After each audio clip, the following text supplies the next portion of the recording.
Okay, so for problem 7, we are asked to compute for the net income under contribution approach. And later is pinagko-compute naman tayo ng net income under absorption costing. Kasi actually one of the requirement is to compute for the net income under both methods. So, start muna tayo sa contribution format income statement or yung variable costing. So, we'll have three columns, no, for each period. And then, nilagay ko na dyan ilan yung pinroduce at ilan yung nabenta. Okay? So, since we are gonna prepare first yung contribution format. So, I think uh it's possible na pagsabayin na lang no yung pagko-compute. Okay?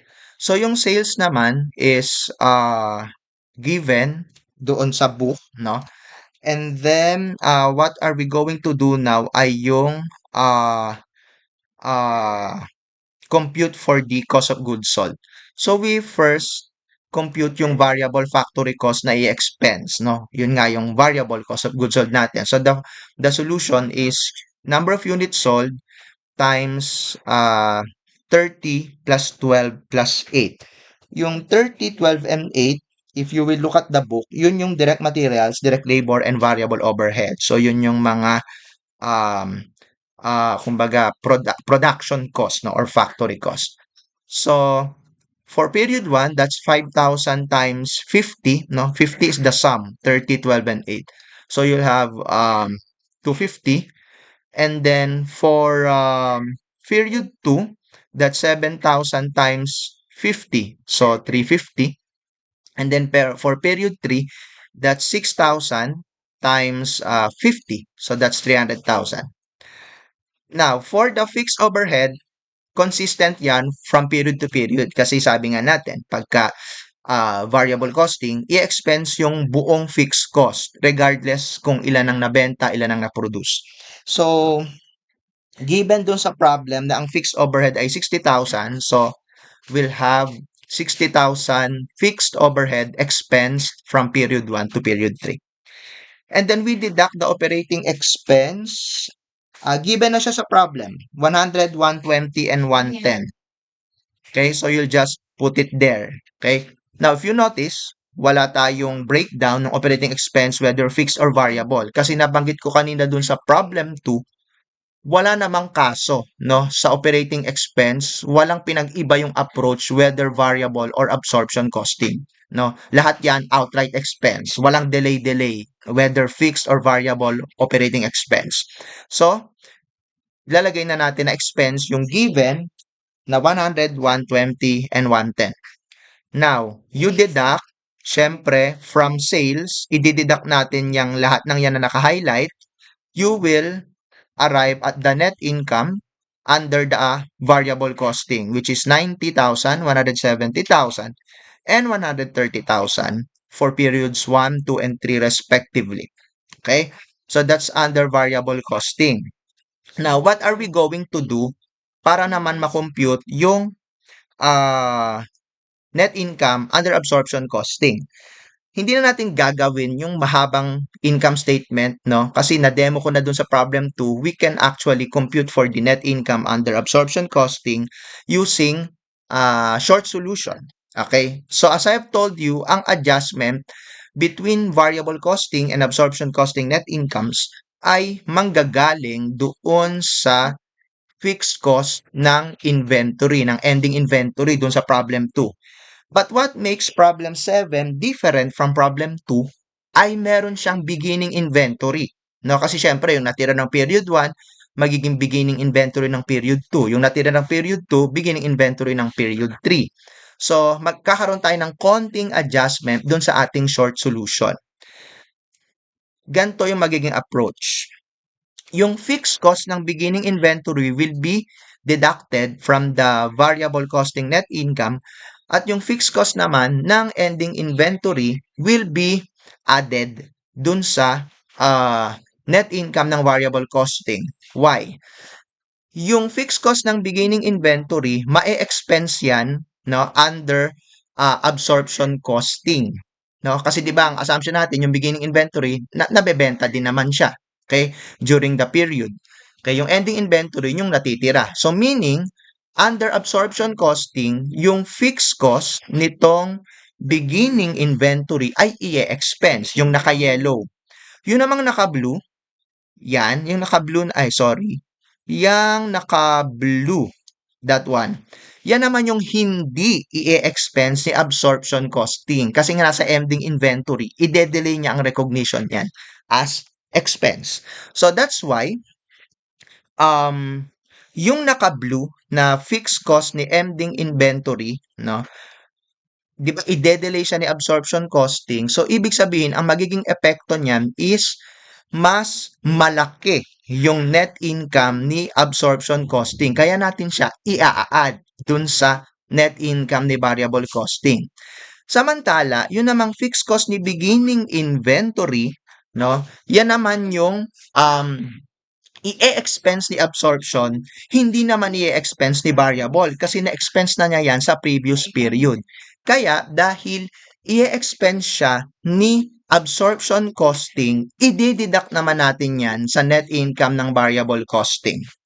Now, if you notice dito sa period 1, alisin ko lang yung mga highlight ha, baka makalito.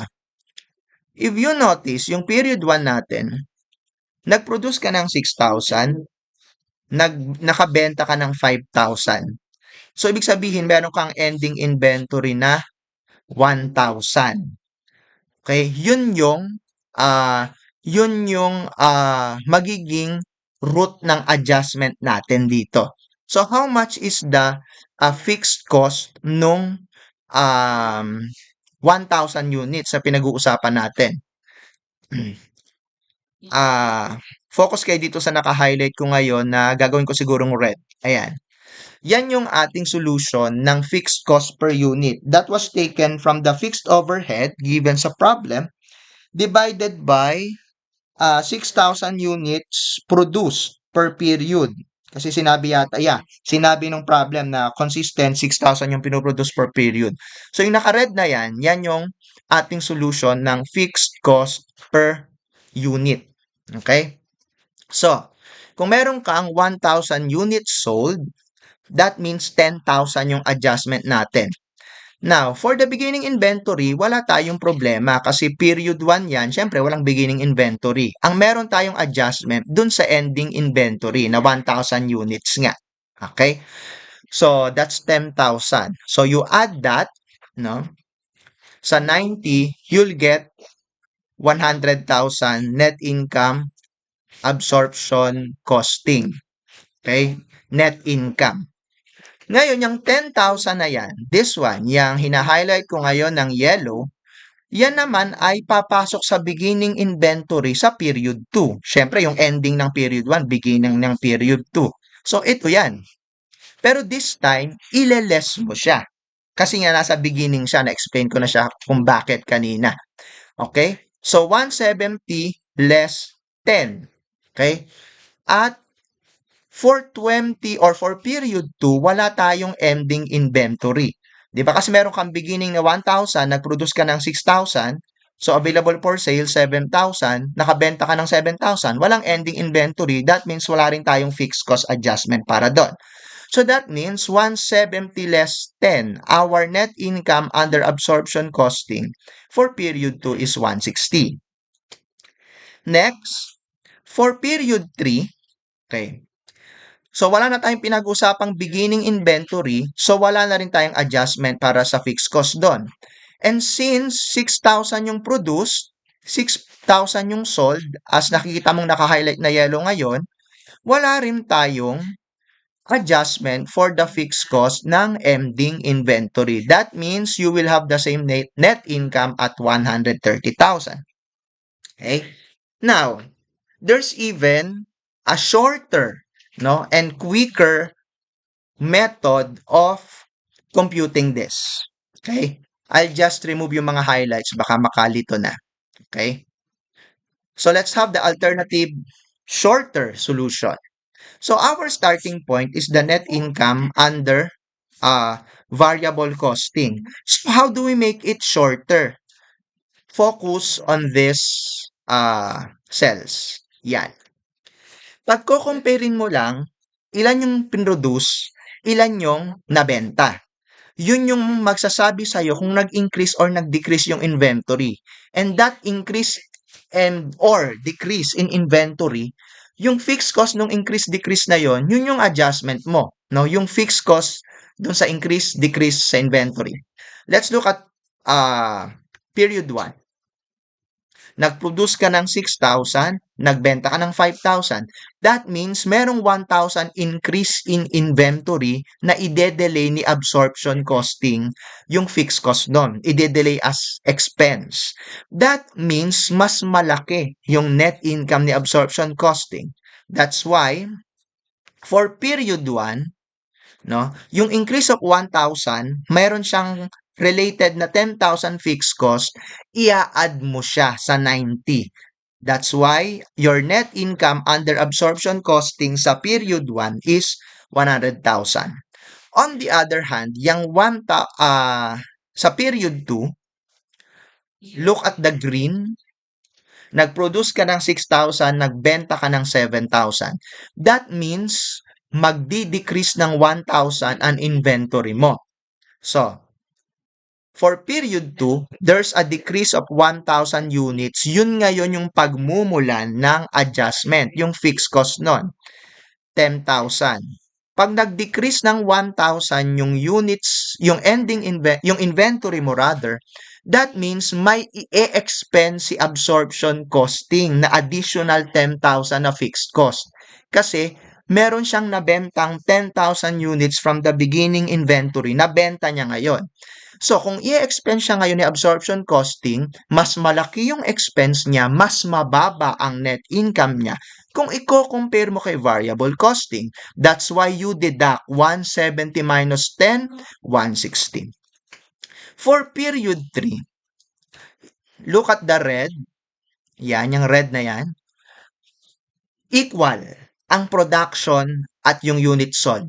That means no change in inventory. That also means no adjustment sa income. Kaya wala tayong adjustment, you will have the same income, 130, under absorption and variable costing.